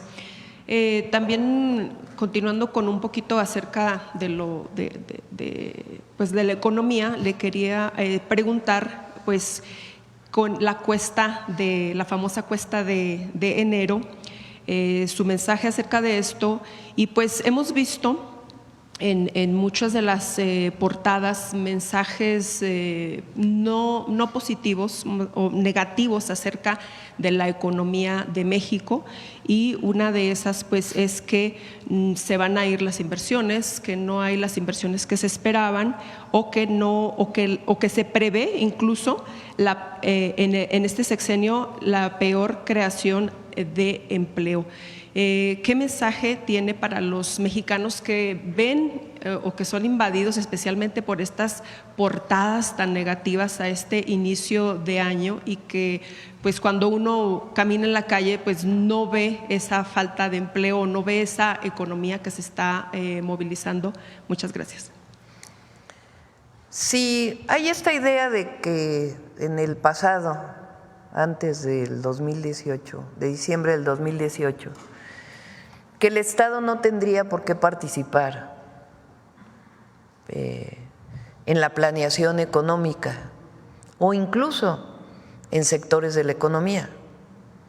Es una de los fundamentos del modelo neoliberal. Y entonces era esperar a ver el mercado qué decía, qué hacía el mercado. Lo único que había que hacer era cada vez desregular más para que el mercado hiciera su propio trabajo. Esa es la tesis todavía de muchos, pero cada vez menos, la verdad, porque pues fue un fracaso ese modelo. Entonces, ¿qué estamos haciendo nosotros? Primero, la inversión pública. Y la inversión pública tiene que ver también con los programas y los derechos sociales, porque no consideramos el apoyo a las mujeres como un gasto, sino es una inversión que además distribuye recursos, y esa distribución de recursos pues genera mercado, y al generar mercado pues evidentemente genera mayor producción. Entonces estamos hablando de 800,000 millones de pesos que van a ser distribuidos a todo el pueblo de México. Entonces, esa es una inversión. La segunda es la inversión pública en carreteras, en obras de agua potable, en trenes, en vivienda. La inversión pública en vivienda va a generar alrededor de 600,000 empleos. Se estima que por una casa que se construya se generan de manera directa 4 empleos y de manera indirecta por lo menos el doble. Entonces la inversión en vivienda este año, ya estamos en 2025, este año pues va a generar empleos muy importantes. Entonces hay una participación, hay una decisión de participar en inversión pública. Además va a haber inversión en generación eléctrica, va a haber inversión en Pemex y además estamos planteando diversas formas de inversión mixta junto con la iniciativa privada. Y además el Plan México, que da incentivos y orienta la inversión privada vinculada con estas obras de infraestructura para poder potenciar la relocalización de las empresas, que por más proteccionismo que vaya a venir por parte del gobierno de Estados Unidos con la administración Trump, de todas maneras requieren de México. Y además nosotros vamos a seguir convenciendo y trabajando para el reconocimiento del tratado comercial. Pero de todas maneras, el vínculo económico es muy importante entre México y Estados Unidos. Y nosotros estamos haciendo un programa de sustitución de importaciones, particularmente de Asia, para que en México se produzca lo que hoy importamos. Entonces, eso nos hace ser muy optimistas en lo que va a ocurrir en México este año. Y además porque los mexicanos y mexicanas somos de primera. No hay pueblo más trabajador que el pueblo de México. Entonces nos va a ir bien. La visión esta de que no va a crecer la economía, de que pues es esta visión pesimista que piensa exclusivamente en lo que los mercados van a definir respecto a México. Y la verdad que hay una muy buena opinión de México en todo el mundo, en todo el mundo. Vean la alegría a mí que me dio de ver lleno Acapulco. Ya lo vamos a presentar, el nivel de ocupación hotelera de Acapulco, mucha solidaridad con Acapulco, la verdad. Es muy bueno y en otros lugares de México. Entonces el turismo va a seguir, el Tren Maya pues ya poco a poco va a ir todavía teniendo… por cierto, hay fotos ahí del Tren Maya, a ver si lo… Vamos a invitar también de nuevo que presenten el resultado de estas ofertas que se hicieron en el Tren Maya en diciembre. Fue todo un éxito y va a seguir aumentando el turismo en nuestro país. Entonces es optimista nuestro… Lo planteó la Secretaría de Hacienda, si mal no recuerdo, es 2.3%. Adelante. Ahí hay unas fotos en las redes del tren, a ver si las encuentran. Gracias, buenos días, Presidenta. Alberto Marroquín Espinosa, de JF Informa desde Cancún, frecuenciacat.com y esahora.am desde Querétaro. Presidenta, ahorita que habla del presupuesto, de todo lo que se va a hacer este año, estaba recordando lo que dijo Vicente Fox cuando él era presidente electo, cuando él comentaba que ya manifestaba su sumisión incluso a los gobiernos priistas y anticipaba el fracaso de su gobierno antes de iniciar. Comentaba que había un presupuesto raquítico, que no era fácil de hacer mucho con tan poco recurso, que había una carga acumulada de pensiones y jubilaciones, sueldos y salarios de la burocracia, pago de intereses de la deuda, todo eso comentaba, ¿no? ¿Quién decía eso? Fox, ¿Cuándo? Cuando era presidente electo, todavía ni era presidente constitucional, y ya estaba diciendo que pues no iba a poder hacer nada, ¿no? De hecho, eso lo sacó el presidente Andrés Manuel López Obrador el año pasado, el 27 de marzo. O sea, aquí sacó el video de Fox hablando al respecto. Y Fox tuvo, y Calderón, los mayores ingresos de excedentes petroleros de la historia. 2003, México llegó a producir 3.4 millones de barriles de petróleo, que por cierto se acabaron Cantarell, producto de esa sobreexplotación. El barril de petróleo estaba sobre $90 el barril, llegó a estar a $100 el barril con Calderón. Es decir, excedentes petroleros de hasta 400,000 millones. Bueno, voy a revisar bien el dato, pero excedentes petroleros históricos. Y repito de nuevo, ¿qué obra recuerda de Fox? No ¿Qué obra recuerdan de Calderón? Bueno, ese sí, media barda de la refinería. ¿En qué se gastaron ese recurso? O sea, porque eran momentos de mucho ingreso para el país. Efectivamente, por eso era recordar lo que él decía, el presidente, bueno, era presidente electo todavía. No, y luego aparte la traición a la democracia. Sí. O sea, llegó con con la idea, pues el pueblo de México votó por Fox pensando que iba a haber un cambio. Y supuestamente llegó la transición a la democracia y por primera vez no ganó el partido de Estado y luego desafuero contra el presidente López Obrador. Y luego fraude electoral en el 2006, la traición a la democracia.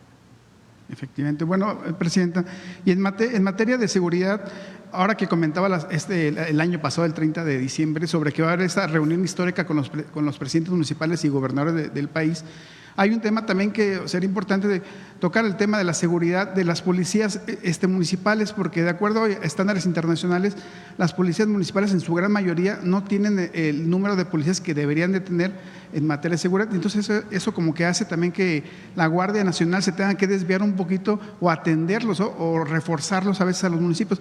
¿Cómo se va a plantear ese tema en la próxima reunión de seguridad? O si lo tiene contemplado, Presidenta, hablar sobre ese tema de seguridad con los presidentes municipales. Sí, no se va a tocar el tema de seguridad, vamos a hablar esencialmente de infraestructura y del nuevo esquema del país. Es muy importante lo que plantearon aquí Adelfo y Ariadna.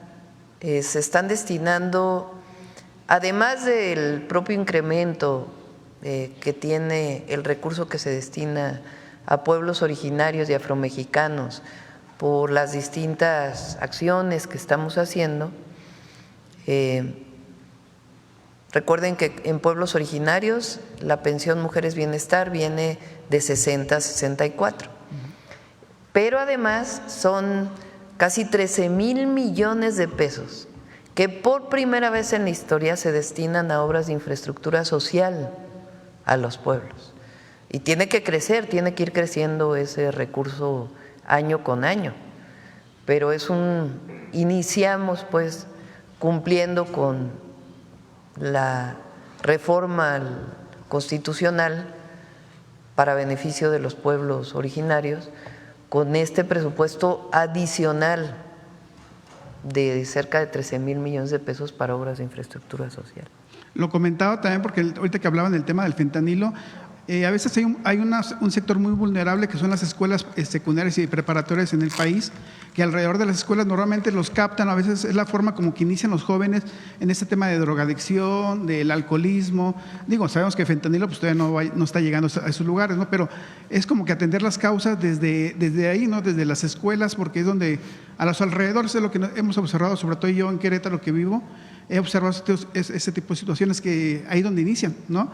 Cómo atender y cómo lograr inhibir esa parte, ¿no, Presidenta? Sí, por eso estamos yendo a las escuelas. Vamos a ir a secundarias principalmente y a educación media superior, además de la campaña de aire se llama, que va a ir en la televisión, en las redes sociales, y las guías que se presentan a maestros, maestras, a padres de familia y a las y los niños y jóvenes, para evitar que se acerquen a las drogas, a cualquiera de estas, pero en particular al fentanilo, porque en general no hay retorno. Una vez que se consume esta droga es tan adictiva que no tiene retorno y son falsas salidas para los jóvenes. Entonces, lo vamos a hacer principalmente en escuelas. Muchas gracias, Presidenta. Gracias. A ver, vamos, ya son 9:05, vamos a ver atrás a Basta y luego aquí y ya terminamos. Gracias. Muy buenos días a todos y a todas. Juan Hernández de Diario Basta, del Grupo Cantón. Mi inquietud precisamente, yo antes fui reportero de salud y una de las cosas que, aquí está haciendo ruido y que, hay que dejar en claro. Uno, precisamente cuando se habla de la elaboración del fentanilo, estaba yo viendo el reportaje, analizando el lugar. Es un lugar cerrado, es un lugar que supuestamente está en el centro de Culiacán. Y también voy a retomar lo que hace unos meses el expresidente Andrés Manuel López Obrador y el exsecretario de la Marina nos hacían una exposición precisamente de lo que era la elaboración del fentanilo. Uno, se tiene que hacer en lugares abiertos precisamente por el grado de toxicidad de las sustancias que se están manejando. No solamente de toxicidad, sino también de volatilidad. En este caso están hablando, nada más uno de los componentes que es la acetona, que es también inflamable y explosivo. ¿Por qué hago toda esta alusión? Precisamente de todo lo que se ha venido manejando en esta nota periodística. Habla de un cocinero que llega incluso con un cigarrillo en la mano, de un lugar cerrado.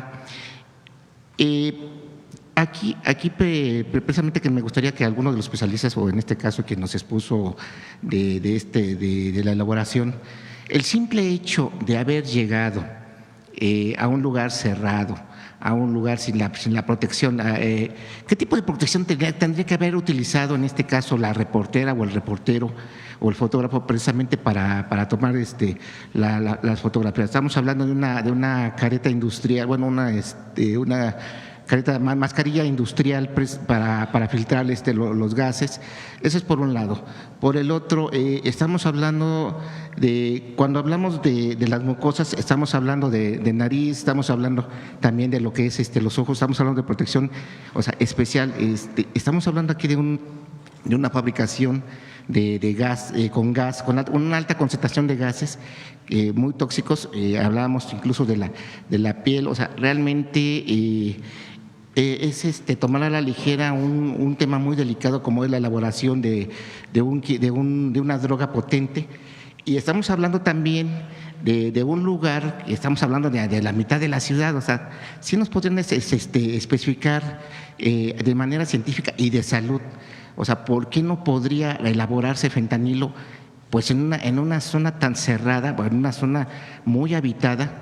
Y retomando lo que nos decía en el anterior reportaje del expresidente López Obrador, todos los laboratorios que han sido desmantelados de grandes cantidades de fentanilo han sido en lugares de sierra y han sido lugares abiertos. O sea, independientemente. Pero son laboratorios de metanfetamina. Pero no, también de fentanilo, de los que supuestamente lo que nos hacían la exposición de por qué no. Que también es una droga muy dañina. O sea, que por qué definitivamente no podría hacerse el fentanilo como lo están mencionando aquí, incluso por el contacto en la piel, ya sería eso, nos decía el secretario de Marina, sería mortal el hecho de untárselo en la piel. Sí, sería todo. Muchas gracias. Sí, con mucho gusto. Para la producción de fentanilo se requiere producir un precursor químico denominado 4-ANPP.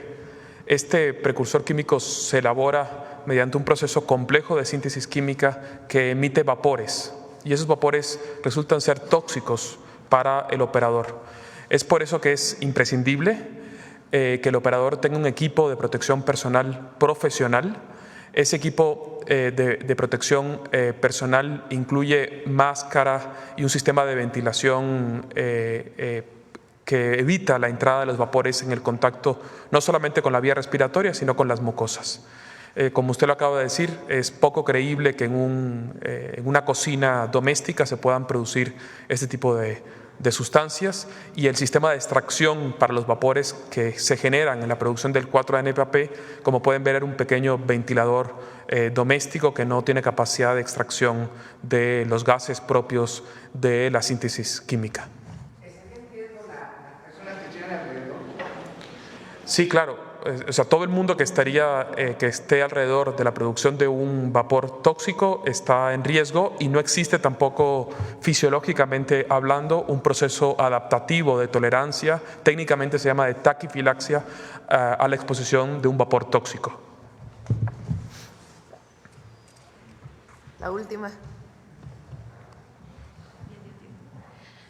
Muy buenos días, señora presidenta. Pues primeramente feliz año y feliz año a todos los asistentes. Janet Galindo, de Grupo Transmedia La Chispa. Señora presidenta, quisiera preguntarle primero cuál sería el mensaje que usted enviaría hacia los opositores que, bueno, iniciamos el año y se encontraron con que no hubo ningún aumento en las gasolinas, que era lo que ellos estaban previendo para este inicio de año. Mañana vamos a hablar de las gasolinas. Okay. Vamos a presentarlo.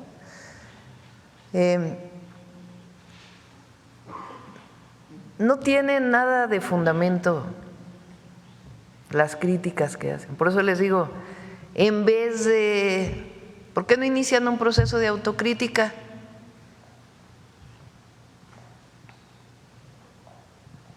Porque ahí la llevan pues con la dirección de un partido, ya no voy a dar nombres, la dirección del otro, el nuevo partido que quieren formar, con el Junior a la cabeza y otros ahí, ya no voy a andar diciendo nombres. ¿Por qué no hacen un proceso de autocrítica? ¿Por qué el pueblo de México no vota por ellos? En vez de inventar, y además tienen mucho odio. Es año nuevo. Bueno, y precisamente hablando de mensajes, hablando de año nuevo, ¿hay algún mensaje? Usted obviamente dio su mensaje de año nuevo, pero ¿hay algún mensaje especial hacia el pueblo de México? Y si enviaría también un mensaje que esperaría hacia el pueblo o hacia los Reyes para el día que se aproxima, Día de Reyes Magos. Gracias. Va a ser un buen año, sobre todo porque el pueblo unido jamás será vencido. Ya terminamos hoy. Para mañana. ¿Para qué? Para los inversionistas.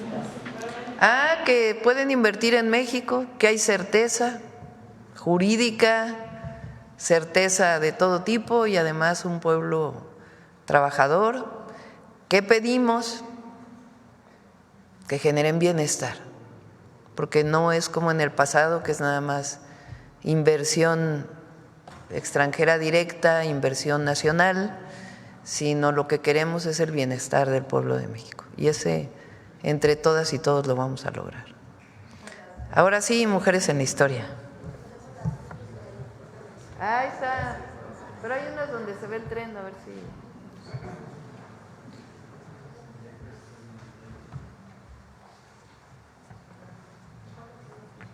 Mañana las pasamos. Adelante. Tenga un excelente año. Gracias. Buenos días, feliz año a todas y a todos. El día de hoy vamos a hablar de una mujer que transitó, que vivió en Palacio Nacional. Podemos imaginarla hace 154 años, también cruzando estos patios, recorriendo estos pasillos, seguramente en este salón, viviendo en este lugar. ¿De quién se imaginan que vamos a hablar? ¿De quién? Exactamente, Margarita Maza Parada. La oaxaqueña Margarita Maza Parada murió un día como hoy, en 2 de enero de 1871, pero no falleció aquí en Palacio. Justo por las condiciones de frío que sentimos en este momento, el médico le recomendó que para que no afectara más a su salud, fuera a una casa de descanso que tenía la familia en ese momento en San Cosme, considerada ya como fuera de la capital, y ella fallece en este lugar. Conozcamos más sobre esta importante mujer en las transformaciones de nuestro país. Ella fue Margarita Maza Parada. Margarita Maza Parada nació en la ciudad de Oaxaca el 28 de marzo de 1826. A los 17 años se casó con el abogado zapoteco Benito Juárez. Desde ese momento, no solo compartió la vida familiar con su esposo, sino también las ideas liberales y republicanas. Fue su compañera solidaria y además una importante colaboradora. Así ocurrió cuando, víctima de la persecución de Antonio López de Santa Anna, Benito Juárez fue desterrado del país y se refugió en Nueva Orleans. Entonces, Margarita mantuvo a sus hijos tejiendo ropa y atendiendo un expendio de pan en Etla, al mismo tiempo que enviaba información y recursos a su marido. Cuando Benito Juárez, que entonces fungía como el primer presidente de la Suprema Corte de Justicia electo por voto popular, asumió la titularidad de la presidencia de la República, Margarita tuvo que cruzar la sierra de Oaxaca en medio de la Guerra de Reforma para reunirse con él en el puerto de Veracruz. La intervención francesa y el establecimiento del Segundo Imperio impusieron nuevos desafíos a la familia Juárez Maza. Margarita se puso al frente de un comité encargado de conseguir los suministros necesarios para los hospitales de sangre del Ejército de Oriente, con el apoyo de otras mujeres. Más tarde, acompañando a don Benito en el inicio de su peregrinación por el norte, Margarita tuvo que separarse de él y buscar asilo con sus hijos en Estados Unidos. Ahí mantuvo una intensa correspondencia con su esposo y trabajó para generar apoyo de la opinión pública, logrando una importante conquista diplomática en favor de la causa de Juárez y de la República. Mi estimado Juárez, mañana es el día terrible en que cumpliré 40 años y tendría mucho gusto en pasarlo a tu lado, pero no es posible y no hay más que conformarse como se conforma con la muerte porque no hay otro remedio. Antes de anoche me llevó Romero a la recepción del presidente y, como verás, en el Herald dicen que estuve yo elegantemente vestida y con muchos brillantes. Eso no es cierto. Toda mi elegancia consistió en un vestido que me compraste en Monterrey poco antes de salir. Te digo todo esto porque no vayan a decir, estando tú en El Paso, con tantas miserias, yo esté aquí gastando lujo. Al triunfo de la República sobre el Imperio, el ministro norteamericano William H. Seward ofreció a la familia del presidente Juárez un buque de guerra para su regreso a México. Doña Margarita, con sencillez, intentó en vano rechazar la oferta. Finalmente, la prensa veracruzana dio la noticia del arribo de Margarita y sus hijos al puerto de Veracruz. En su camino hacia la Ciudad de México, fue homenajeada en ciudades y poblaciones. Los cronistas de la época afirman que la presencia de la esposa del presidente era un símbolo de victoria. Margarita Maza murió en la Ciudad de México el 2 de enero de 1871, a los 45 años. Durante el cortejo fúnebre, una multitud abarrotó las calles para despedirla. Miembros del gabinete presidencial, magistrados de la Suprema Corte, obreros, artesanos, niños de varias escuelas. Margarita Maza y Benito Juárez enfrentaron juntos algunos de los pasajes más determinantes de la historia del país: el surgimiento de la República y su gobierno, la consolidación de México como un Estado moderno, laico y soberano.